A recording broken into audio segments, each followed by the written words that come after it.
Are you a baller who owns a backwards compatible PS3 and it stopped reading your discs? So when you put the game in, you see the spinning circle, but the game never loads. I'm going to show you how to fix it. First thing you want to do is check your model number. This is a CECH A01 backwards compatible unit. If you got chrome trim, 4 USB ports, and memory card slots, you have one as well. First, we must remove this sticker, which will reveal a rubber stop. When we pull that out, there's going to be a Torx T8 H screw, which we can remove using a Fastech Pro Auto kit.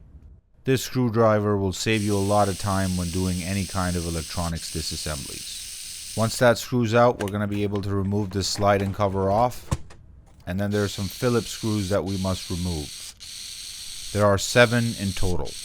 Once those screws are gone, we're going to be able to pull the case off from the back like this, and it should come off. Now we're going to take the disk drive out, remove the power cable from the left here, and then there's a clip on the data ribbon cable that we can lift up and the cable will be released.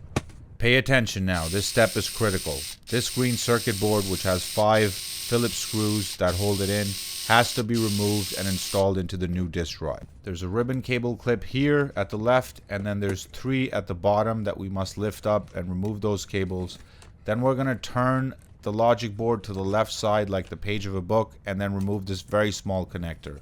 Treat this board with respect as it is paired to your PS3's motherboard and can't be easily replaced, even though it is possible and I've done a video on it. Now we're going to install all the cables back in and make sure these cables go in all the way till the blue line.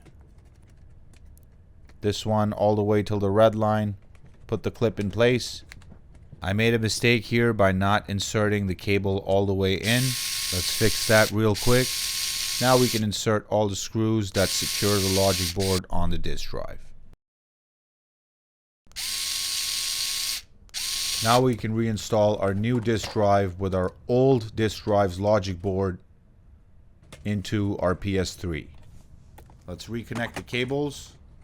This cable must be tucked in here. Let's put the cover back on.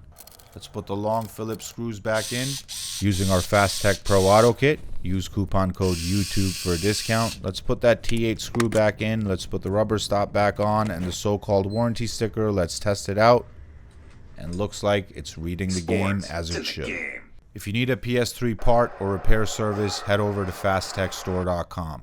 We offer a lifetime warranty and free worldwide shipping. Use coupon code YouTube for a discount. Thanks for watching another Fastech video. If this content helps you out in any way, shape, or form, drop a like on this video and subscribe.